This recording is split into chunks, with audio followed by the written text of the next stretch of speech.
Ramesh Chougule sir, महाविद्यालयाचे प्राचार्य doctor Mukund Gaikwad sir, Gopalkar sir, doctor Govind Kale sir, सर्व मान्यवरांना विनंती करतो की या पुस्तकाचे प्रकाशन या ठिकाणी आपण करावं.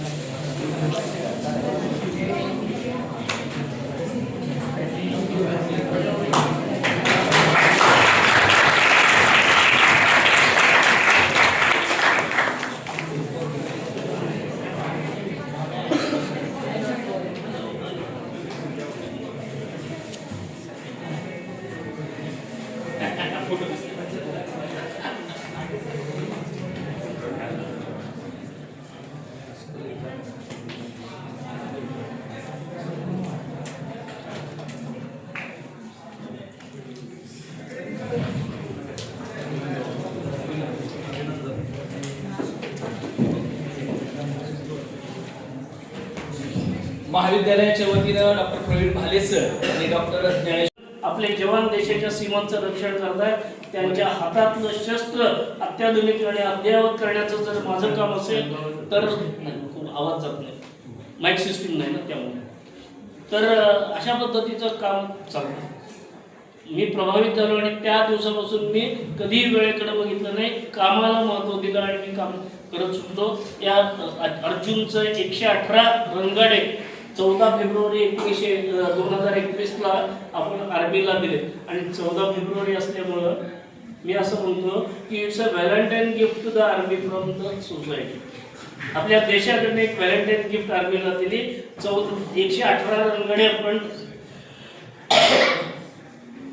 आपल्या देशाचे पंतप्रधान आपल्या शस्त्रास्त्रांना बढावा मिळावा, त्याचं प्रमोशन व्हावं, त्याला मार्केट मिळावं, वाढावं, त्याच्यामधला विश्वास जागा व्हावा म्हणून एका दिवाळीला, प्रत्येक दिवाळीला ते कुठंतरी जातात, एका दिवाळीला ते या अर्जुनच्या युनिटमध्ये झाले होते. त्यांचं कमांडरच्या पोझिशनमधलं चित्र त्यांनी एक्सवर टाकलं आणि आता आपली मागणी आपण ह्याला सुद्धा एक्सपोर्ट करायला लागलो. म्हणजे आता आपण A10 एक्सपोर्ट करतो, आता आपण पिनाक एक्सपोर्ट करतो, आता आपण अर्जुन एक्सपोर्ट करायला लागलेलो आहे. या वेपन्स बद्दल सांगतो, अजून इक्विपमेंट्स आणि ह्या तर खूपच आहेत.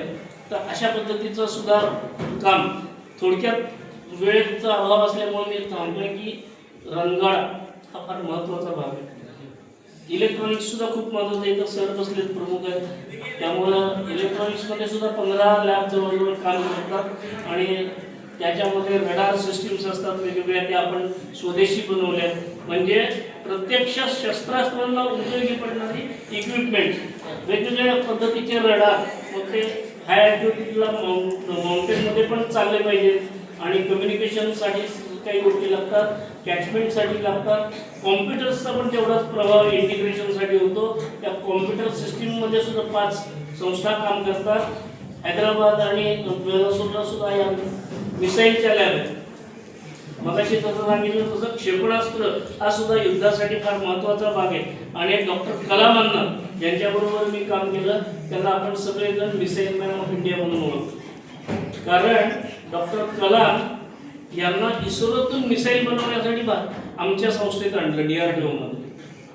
नंतर ते राष्ट्रपती झाले, पण राष्ट्रपतींपेक्षा कोणालाही विचारलं तर मिसाईल मॅन ऑफ इंडिया म्हणून डॉक्टर कलामांना ओळखलं जातं, कारण त्यांनी मिसाईल भारताला दिले. माझा परिचय हा मी गनमध्ये काम केले असल्यामुळे गन एक्सपर्ट म्हणून होतो. वेगवेगळ्या प्रकारचे क्षेपणास्त्र असतात, जमिनीवर मारा करणारे, पाण्यातून पाण्यामध्ये मारा करणारे, सरफेस टू सरफेस मिसाईल असं म्हटलं जातं. सरफेस टू एअर मिसाईल जे 1000 ड्रोन मिसाईल वगैरेचा मारा झाला ऑपरेशन सिंधूमध्ये, आपण त्याला नेस्तनाबूत केलं, हवेतले हवेत उडवलं, हे ते सगळे सरफेस टू एअर मिसाईल आणि त्या एअर डिफेन्स सिस्टीमचा एक महत्त्वाचा भाग आहे. तिसरा भाग म्हणजे एअर टू सरफेस, जे 9 अतिरेकी तळ किंवा 11 एअरबेस उडवले, त्याच्यासाठी एअर टू सरफेस मिसाईलचा वापर केला आणि एअर टू एअर मिसाईल अशा पद्धतीची कामं वेगवेगळी करतात डॉक्टर कलामांना. एक काळ असा होता की आपण सगळं परदेशातून आणत होतो, डॉक्टर कलामांना इकडं आणलं, त्यांना सांगितलं की भारताला स्वतःची क्षेपणास्त्र बनवायचे आणि त्यांच्या नेतृत्वामध्ये integrated guided missile development program असा प्रोग्राम सुरू झाला आणि योगायोग असा की डॉक्टर कलामांची DRDO मधली एंट्री आणि माझी एंट्री एकाच वेळेला झाली. फक्त डॉक्टर कलाम सिनियर पोझिशनला होते, मी खूप ज्युनियर पोझिशनला होतो. पण कलामांचा स्वभाव असा होता की ते सिनियर ज्युनियर काही बघत नव्हते, सर्वांची एक अतिशय छानपणे त्यांचा संवाद चालायचा. मला त्यांचा खूप लाभ मिळाला. अगदी अक्रॉस टेबल बसून आम्हाला मधल्या काळामध्ये ट्रायलच्या वेळेला जेवण करायची, त्यांच्याशी बोलायची संधी मिळाली. अशा डॉक्टर कलामांच्या नेतृत्वामध्ये आपण 5 क्षेपणास्त्र विकसित केले. डॉक्टर कलाम नेहमी म्हणत असत, unless India stands up to the world no one will respect us. In this world fear has no place, only strength respect. तत्वज्ञान किती चांगलं असून चालत नाही. तत्वज्ञान चांगलं आहे पण ऐकणाऱ्याला समजत नसेल, नाठाळ असेल तर त्याला त्याच्या भाषेत समजून सांगण्यासाठी आपल्याला ताकदवान देश म्हणूनच उभं राहायला पाहिजे. नाहीतर जगा आणि जगू द्या किती सोपं आणि चांगलं तत्वज्ञान आहे आपलं, की जसा आम्हाला जगायचा अधिकार आहे तुम्ही जगा. पण त्यांचं जर म्हणणं असं असेल की आम्हाला फक्त जगायचा अधिकार आहे, तुम्हाला अधिकार नाही, तर त्या तत्वज्ञानाच्या पाठीमागं एक बळकट ताकद देण्याची गरज आहे. आणि आज भारत सशक्तपणे उभा आहे, त्याचा हा परिणाम आहे. आता डॉक्टर कलामांनी तयार केलेले एकही क्षेपणास्त्र सर्व्हिसमध्ये नाही, पण त्यांनी जो पाया घालून दिला त्या पायाच्या आधारावरती आपण विविध शस्त्रास्त्र क्षेपणास्त्र बनवले. त्यांच्या काळामध्ये पृथ्वी आपण केलं, आकाश केलं, त्रिशूल केलं. हे पृथ्वी जमिनीवर मारा करणारं 100 आधी होतं, नंतर 200-300 असे त्याचे वर्षन झाले. त्रिशूल हे quick reaction surface to air missile म्हणून मानलं जातं. आकाश ज्याचा प्रभाव आता आपण बघितला ऑपरेशन सिंदूरमध्ये. नाग हे रणगाडा विरोधी तंत्रज्ञान. ज्या वेळेला सगळी शस्त्रास्त्र विकसित झाली, डॉक्टर कलामांनी सगळ्या सिनियर सायंटिस्टना एकत्र केलं आणि त्यांच्यासमोर प्रभाव ठेवला की कोडनेम वापरत होते. आता म्हणले आपल्याला काही नावं सुचवा आपल्या क्षेपणास्त्रांना. सगळी क्षेपणास्त्र यशस्वी झाली आहेत, नावं सुचवा. आणि इथं डॉक्टर कलामांचं देशप्रेम, मातीवरचं प्रेम, संस्कृतीवरचं प्रेम लक्षात येतं की त्यांनी सांगितलं की तुम्हाला एक गाईडलाईन देतो. ती गाईडलाईन अशी दिली की डॉक्टर कलाम म्हणले की तुम्ही त्या क्षेपणास्त्राचं नाव असं सुचवा की ज्याचा उच्चार करता क्षणी सगळ्या जगाला हे भारताचं हे असं कळेल. आणि म्हणून जे तत्वज्ञान आपण चालतो, पंचमहाभूत थेरी म्हणतो, एखादा माणूस गेला तरी पंचभूतात विलीन झाला असं म्हणतो, त्या अग्नी, पृथ्वी, आकाश ही नावं आपल्याला इथं दिसतात. मग हे नाग मध्येच कुठं आलं असा तुम्हाला प्रश्न पडेल. तर नाग हे रणगाडा विरोधी क्षेपणास्त्र आहे. शत्रूचा रणगाडा समोर आहे आणि आपण इथनं फायर केलं तर ते सगळी क्षेपणास्त्र वरच्या दिशेने जातात आणि मग शत्रूकडे जातात. हे रणगाडा म्हणजे कमी उंचीवरनं फ्लाय होतं आणि अतिशय अचूकपणे रणगाडा फोडतं, असं हे क्षेपणास्त्राचं तंत्रज्ञान. तर कमी उंचीवरनं फ्लाय होतं म्हणजे जणू काही सरपटत जातं आणि त्याची मोशन अशी झिगझॅग असते. कारण त्याला जो गायडन्स दिलाय त्या गायडन्समध्ये लाईन ऑफ साईट गायडन्स म्हणतात. त्यांनी लाईन बदलली, डावीकडे जायला लागलं की त्याला ढकलून त्याला डीप इन ट्रॅजेक्टरी असा एक शब्द प्रयोग. त्याच्यावरती स्वतःचा कॉम्प्युटर असतो, तो मॉनिटर करतो की दिलेल्या पाथवरनं ते जात आहे का नाही. डावीकडे उजवीकडे जात असेल तर त्याला तो झिगझॅग मोशनने जातं आणि बरोबर अचूकतेने मारा करतो. It is a fire and forget type of weapon. Forget म्हणजे फायर केलं की तो शत्रूचा नाशच करणं. जगातलं कोणताही तत्वज्ञान त्याच्यामध्ये कोणताही रणगाडा हा नेस्तनाबूत करण्याची क्षमता ह्याच्यामध्ये. अशा पद्धतीचं हे नाग क्षेपणास्त्र ते सरपटणारं प्राण्यासारखी त्याची हालचाल आहे म्हणून त्याला नाग नाव दिलं. आपल्याला लक्षात येईल की साप पण म्हणतात असतं, नाग का म्हणतात. तर नाग ज्या प्रमाणात आपला फणा काढून अटॅक करतो त्याप्रमाणे रणगाड्या, शत्रूचा रणगाड्याच्या आधी 50 मीटर हे क्षेपणास्त्र जो वरच्या दिशेनं उचलून घेतो आणि वर्ण अटॅक करतं. आणि वर्ण अटॅकचं कारण असं आहे, तुम्ही रणगाडा बघितलाय का नाही मला माहित नाही, पण रणगाड्याचा अभ्यास केल्यावर लक्षात येईल की चारी बाजूनी प्रचंड मोठं कवच असतं, ते भेदणं अवघड असतं. पण वर्ण कवच पातळ असतं, कमी जाडीचं असतं, ते भेदणं शक्य असतं. त्यामुळे युद्धनीतीमध्ये शत्रूच्या वीक पॉईंटवरती आपला स्ट्रॉंग प्रहार करायचा आणि शत्रू पहिल्याच झटक्यात नामोहरम करायचा. हे तंत्रज्ञान आपण आता ऑपरेशन सिंदूरमध्ये वापरलं. 48 तास युद्ध करण्याची तयारी ठेवली, 2 तासात पाकिस्तान गुडघ्यावर आलेलं आपण बघितलं. त्याचं कारण त्यांच्या वीक पॉईंटवरती आपण जबरदस्त प्रहार केला. अशा पद्धतीचं हे नाग क्षेपणास्त्र जेव्हा झालं तयार, अमेरिकेकडे सुद्धा हे तंत्रज्ञान नव्हतं. अमेरिकेने मागणी केली की मुंह मागे दाम, आम्ही तुम्हाला ब्लँक चेक देऊ पण तुम्ही आम्हाला हे तंत्रज्ञान द्या. तुमचं काय मत आहे, ते दिलं पाहिजे का नाही? अमेरिका सारखा देश त्याला नाही म्हणणं शक्य नाही. तर डॉक्टर कलामांकडनं हे शिकण्यासारखं आम्हाला मिळालं की डॉक्टर कलाम त्यांना म्हणले यस यस, म्हणजे we will give it, let it get stabilize. Read between lines असं आहे की या क्षेपणास्त्राच्या वरचढ तंत्रज्ञान जेव्हा आमच्याकडे येईल, याला छेद देणारं, त्यावेळेला हे आम्ही तुम्हाला देऊ. ह्याचं कारण डॉक्टर कलाम आम्हाला म्हणत होते, त्यांनी एक थोडक्यात सांगतो कारण सगळ्यांना ती कथा माहिती. एक राक्षस म्हणले शंकराची तपश्चर्या करतो, वर मिळवतो, डोक्यावर हात ठेवला की भस्म होईल. एके दिवशी हा शंकराच्या डोक्यावर हात ठेवायला निघतो. असा राक्षस आपण त्याच्या हातात नाग हे क्षेपणास्त्र द्यायचं का? म्हणून म्हणले द्यायचं नाही. आणि ते नाही म्हणण्याची तरीका म्हणजे की we will give it, let it get stabilize. ते तंत्रज्ञान देण्यामध्ये अर्थ नव्हता, कारण त्याचं पुढचं वर्ष जोपर्यंत येत नाही तोपर्यंत आपण कधी दिलं नाही. डिफेन्समध्ये जे स्ट्रॅटेजिक मुवमेंट असतात त्यामध्ये मला असं वाटतं की काम केलं. अग्नी पहिलाच टार्गेट 1000 किलोमीटर होतं, म्हणजे दिल्लीतनं फायर केलं तरी पाकिस्तानचा कोपरा आपल्या टप्प्यात येतो.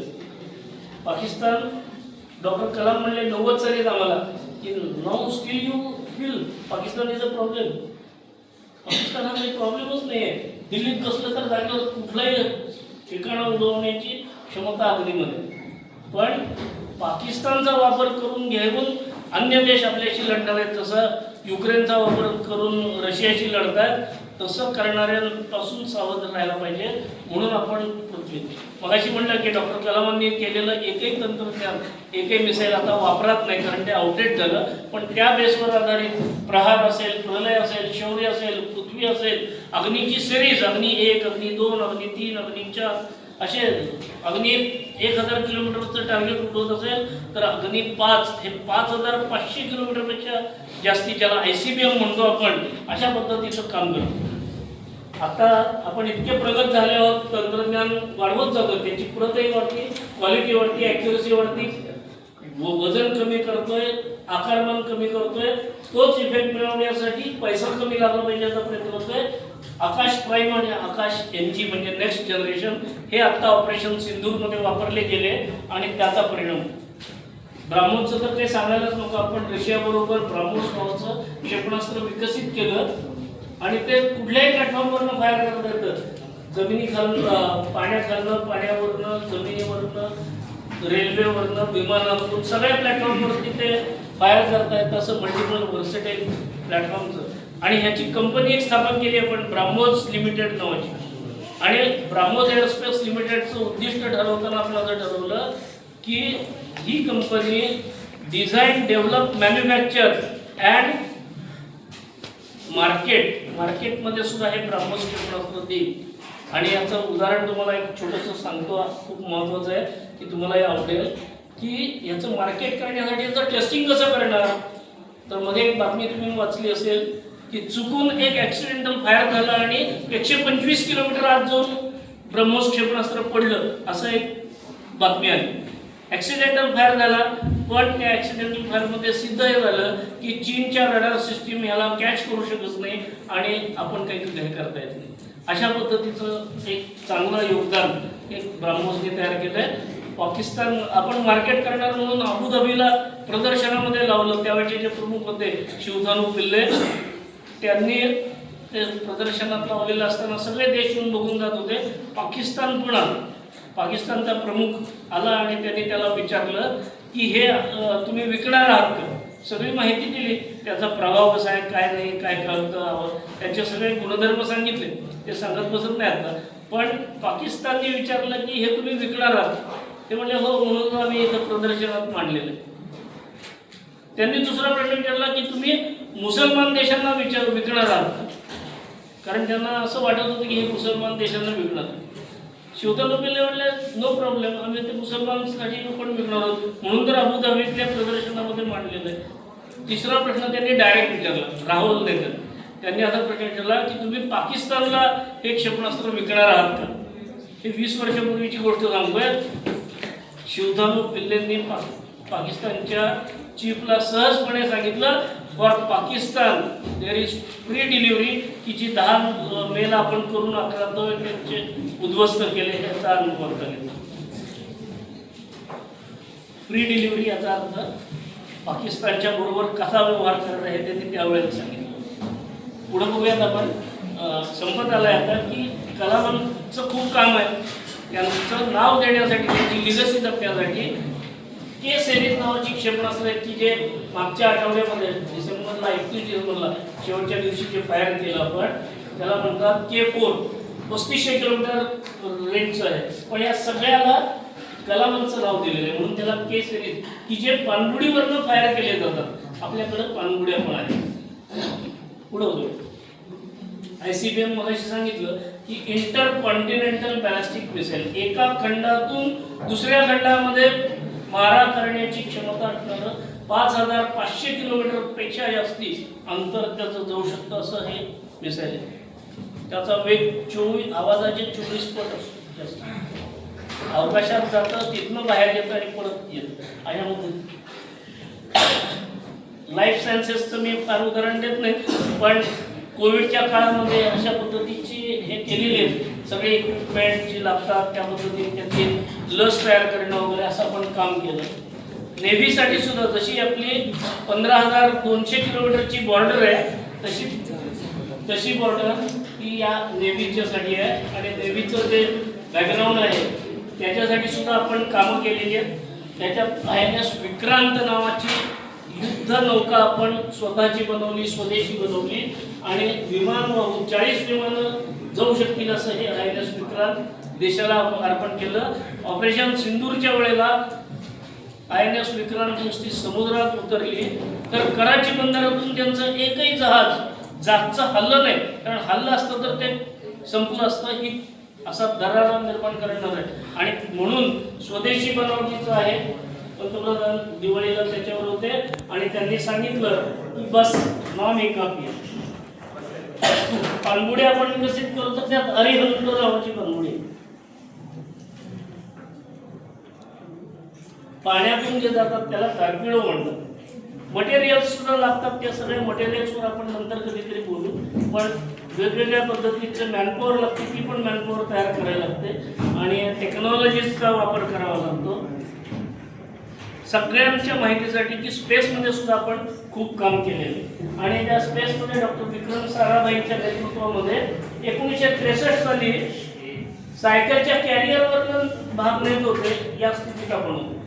आणि आज मात्र आपण चंद्रयान, सूर्याचा अभ्यास करण्यासाठी पाठवलं, मंगळयान पाठवलं. आपण मंगळयान जेव्हा पाठवलं त्यावेळेला एक न्यूयॉर्क टाइम्सनी चित्र केलं आणि भारताला कमी लेखण्यासाठी, तुच्छ लेखण्यासाठी एक कार्टून काढलं आणि त्या कार्टूनमध्ये असं लिहिलेलं होतं की भारत हा गाय पाळणाऱ्यांचा देश आहे आणि एलाइट क्लबमध्ये येऊ इच्छितोय. एलाइट क्लबमध्ये फक्त अमेरिका, रशिया किंवा असे देश आहेत, त्याच्यामध्ये भारत येऊ इच्छितोय, गाय पाळणाऱ्यांचा देश आहे असं तुच्छतापूर्वक दर्शन करणारं भारताचं चित्रण न्यूयॉर्क टाइम्सने केलं. त्याचा नंतर त्यांनी ॲपॉलॉजी दिली, माफी मागितली जाहीर, पण हे चित्र त्यांच्या मनात होतं भारताचं. पण 28 सप्टेंबर 14 नंतर केवळ 3 वर्षामध्ये आपण इतकी प्रगती केली.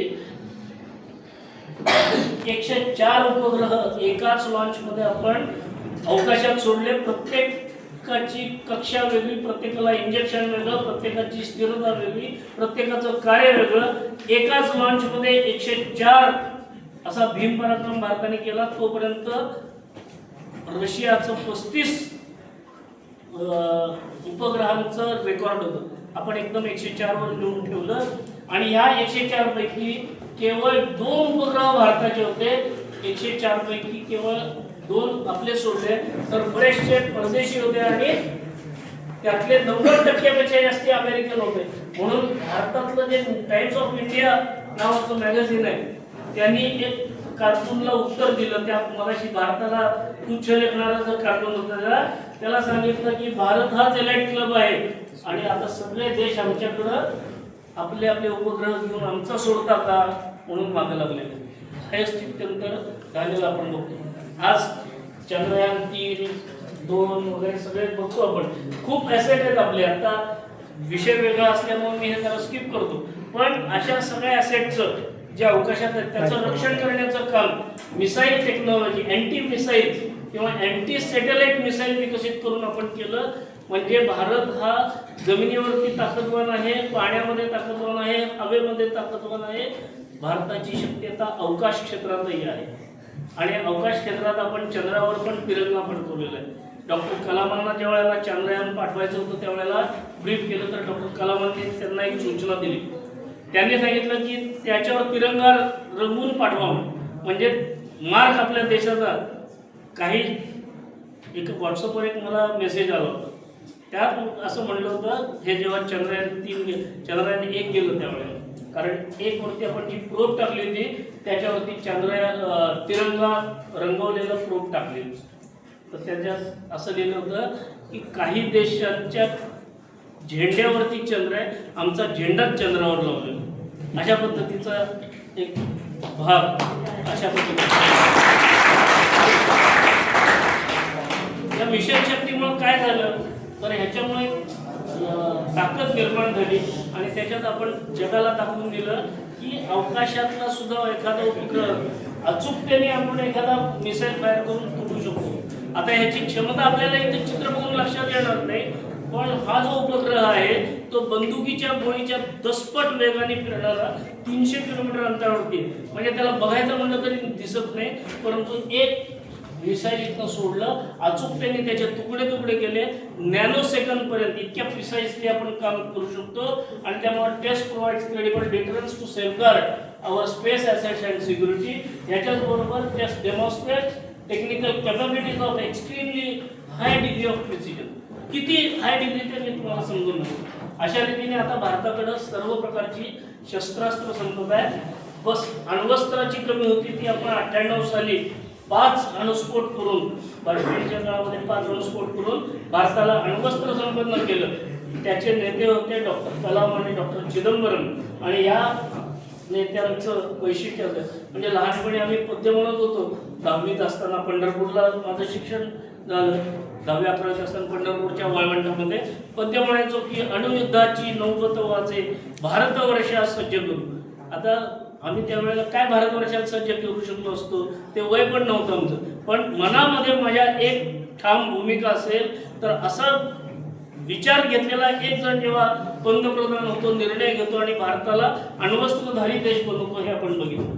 म्हणून त्यावेळेला विज्ञानाची कास धरली पाहिजे हे लक्षात घेऊन जसं जय जवान जय किसानच्या बरोबरीने जय विज्ञानचा नारा दिलाय आणि आताच्या पंतप्रधानांनी त्याच्यात वाढ करून जय अनुसंधान असाही नारा दिलेला. त्यामुळे आता आपण अण्वस्त्रधारी देशांच्या पंक्तीत आहोत. अनेक गोष्टी सांगण्यासारख्या, फक्त वेळेची कमी असल्यामुळं मी सांगतोय की हायपरसोनिक टेक्नॉलॉजी मध्ये आपण काम करतो आहोत.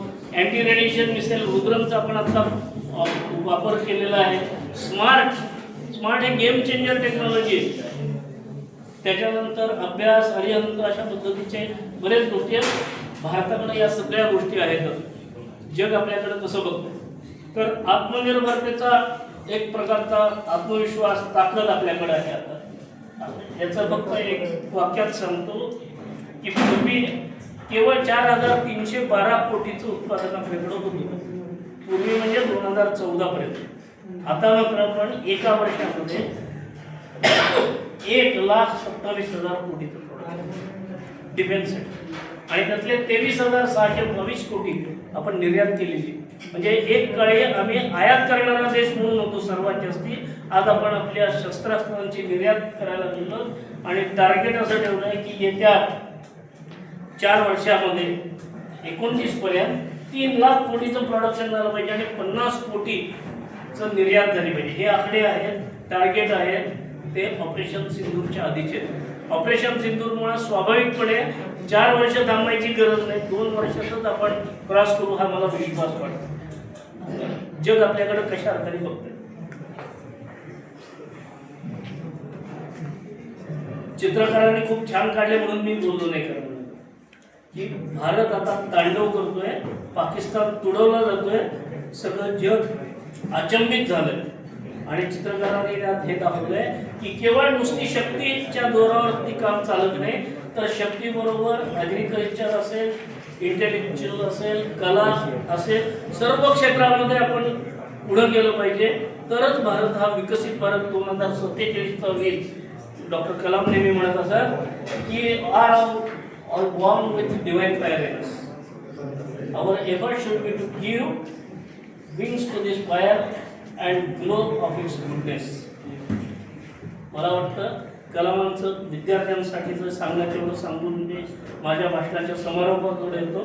मला दिलेला वेळ संपलेला असल्यामुळे मी बंद करतो इथं. डॉक्टर कलाम असं नेहमी म्हणत असत की ड्रीमिंग इज फर्स्ट. मला माहिती आहे तुम्ही टाळ्या वाजवल्या म्हणजे संपले,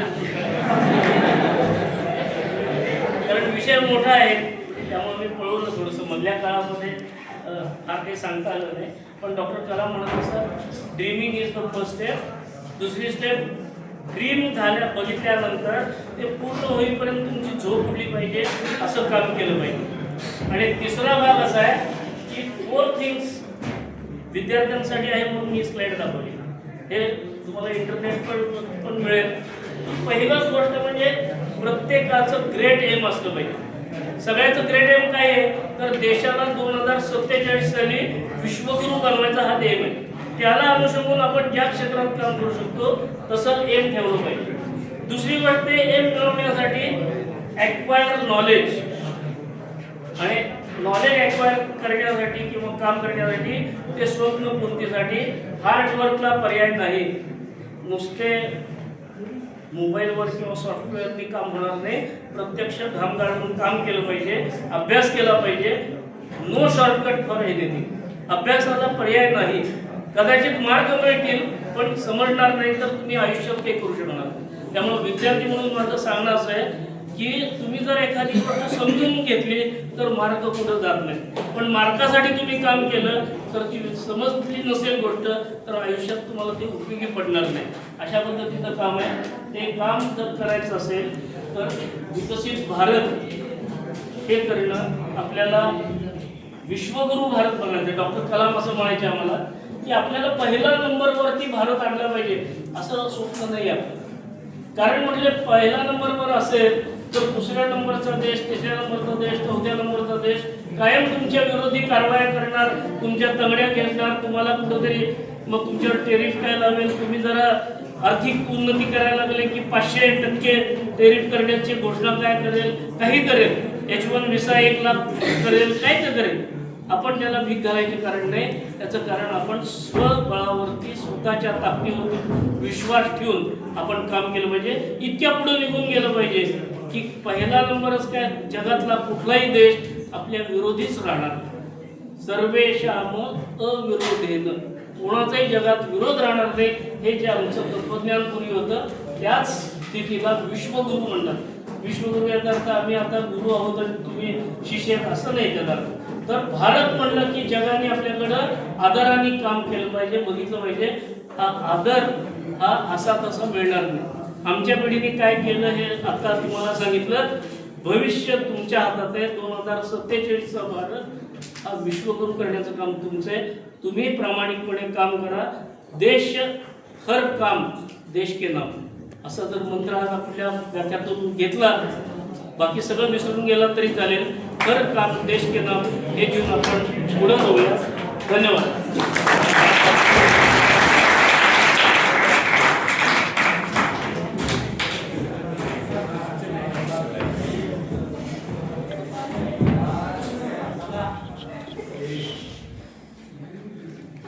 झालं का? धन्यवाद सर.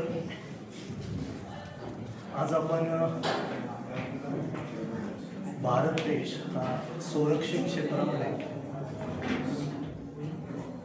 किती संपन्न आहे आणि आपल्याकडं कुठल्या दृष्टीने इतर देश पाहतात हे सविस्तरपणे मार्गदर्शन केलं.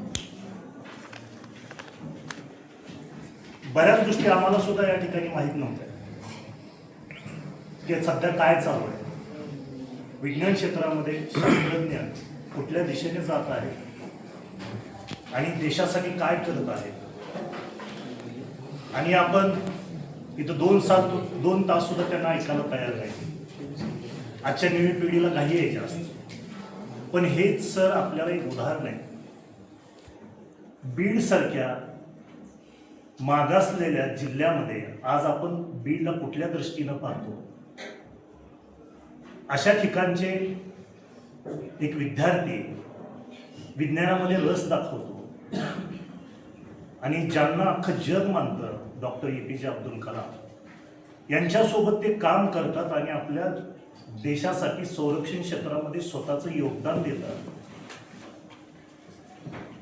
आपणही होऊ शकतो. हे आता त्यांनी त्यांचं राहणीमान बघा, सिंपल, अगदी साधारण आहे, आपल्यासारखंच आहे, ग्रामीण भागातले आहे. तर हे आपण घेऊ शकत नाही का? आपण त्यांच्याकडे बघून एखादी प्रेरणा घेऊ शकत नाही का? तर हे विद्यार्थ्याचं काम आहे. गडबड सगळ्यांनाच आहे, मला आहे, तुम्हाला आहे, सरांना पण आहे गडबड. पण काही वेळ स्वतःसाठी द्यावा लागतो. तर विद्यार्थी आजकाल स्वतःसाठी वेळ देत नाही. जोपर्यंत तुम्ही हार्डवर्क करणार नाही तोपर्यंत तुम्ही स्वतःला सिद्ध करू शकत नाही. ह्या आजच्या सिंदूर ऑपरेशन याच्यामधून ते तर आपण ऐकलं सगळं, पण त्याच्यातून काय मिळालं आपल्याला ह्याचा बोध घ्या. सरांनी पूर्ण सिंदूर ऑपरेशन आपल्या समोर अगदी जसंच्या तसं काय झालं असेल, काय नाही, काय केलं हे समोर मांडलं. पण त्याच्यामधून आपण काय घ्यायचं ह्याचं थोडं चिंतन आणि मनन हे आपले विद्यार्थी जाऊन करतील एवढा विश्वास महाविद्यालयाला आहे, आम्हा सगळ्यांना आहे. सर, आपण एवढं व्यवस्थितरित्या मार्गदर्शन केलं त्याच्याबद्दल महाविद्यालयाच्या तर्फे, आमच्या संस्थेच्या तर्फे, महाविद्यालयाचे प्राचार्य, उपप्राचार्य यांच्यातर्फे, नॅक कोऑर्डिनेटर यांच्यातर्फे, सर्वांतर्फे आपलं धन्यवाद. आणि हार्डवर्क कसं असतं का? हार्डवर्क कशाला म्हणतात? जी गोष्ट स्वतः बनवतो त्याला सिद्ध करण्यासाठी स्वतःच तिथं काय करावं लागतं? ऍक्टिव्ह राहावं लागतं किंवा सिद्ध करण्यासाठी तयार राहावं लागतं. एक रॉकेट लॉन्चरचं उदाहरण दिलं सरांनी. जी आर्मी सतत शस्त्र वापरते, प्रॅक्टिसमध्ये असते, ते नवीन आल्यानंतर स्वतः लॉन्च करायला तयार नाही. सरांना स्वतःला सांगतात की तुम्ही स्वतः लॉन्च करून दाखवा. सरांनी प्रश्न विचारला का? तर मागे असा इन्सिडेंट घडला की ते लॉन्चर काय झालं, सैनिकांच्या खांद्यावरच उडाले आणि त्यांचे तुकडे तुकडे झाले. त्या ह्याच्यात सुद्धा सर स्वतः काय करतात, ते लॉन्चर त्या ठिकाणी लॉन्च करतात.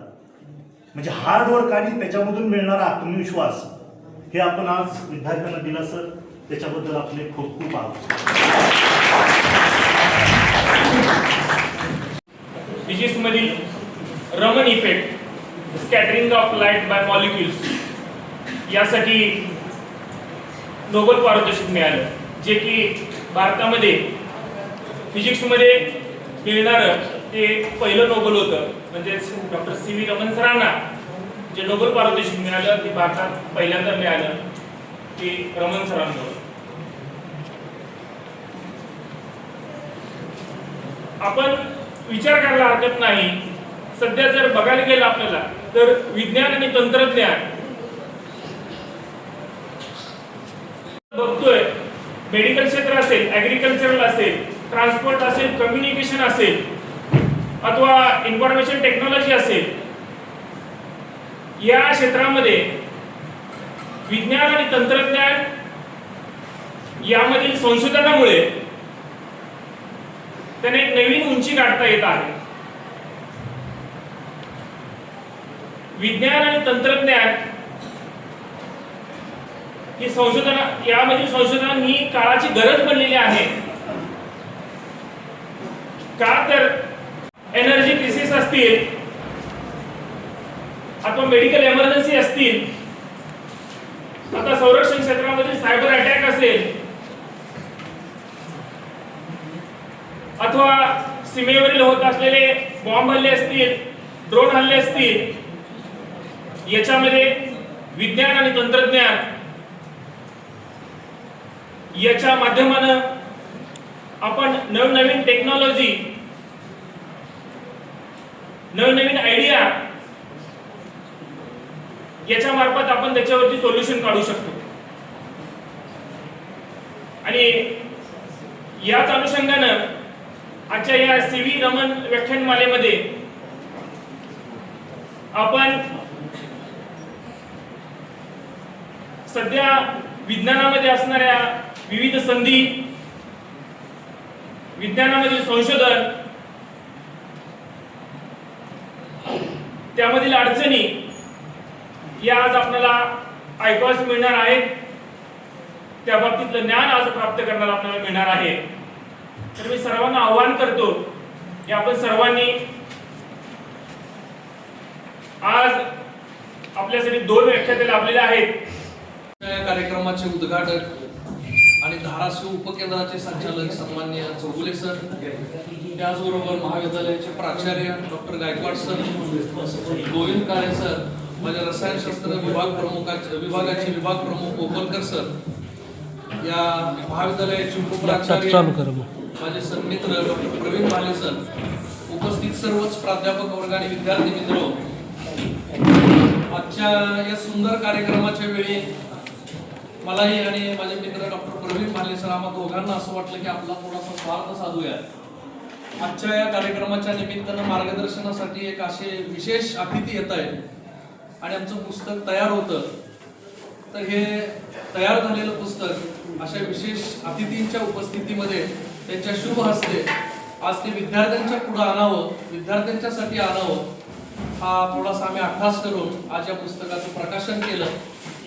Success guide to organic chemistry हे पुस्तक अगदी सेट, नेट, गेट परीक्षा असतील, IIT जाम असेल किंवा रसायनशास्त्र विभागातल्या जितक्या स्पर्धा परीक्षा आहेत तर त्या प्रत्येक स्पर्धा परीक्षेचा एक सिलेबस समोर ठेवून त्या अनुषंगानं असे आम्ही व्हॉल्यूम 1, 2, 3 सर हे 3 पुस्तकं तयार आहेत. आणि टोटल आमचं जे लिखाण झालं होतं याच्यामध्ये पहिले ऑथर जे आहेत, ज्यांच्यामुळं मी प्राध्यापक झालो, ते डॉक्टर हेमंत चव्हाण सर.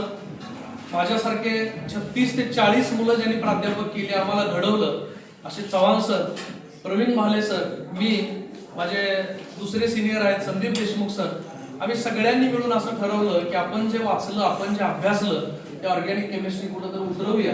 आणि हे 900,000 पानाचं लिखाण झाल्यानंतर हा सगळा सेट एका पुस्तकामध्ये करण्यापेक्षा आपण त्याचे छोटे छोटे 3 भाग करूया. आणि त्या अनुषंगाने आम्ही व्हॉल्यूम 1, 2, 3 त्याचं पहिलं व्हॉल्यूम जे आहे ते आज या यशवंतराव चव्हाण महाविद्यालयामध्ये प्रकाशित झालं.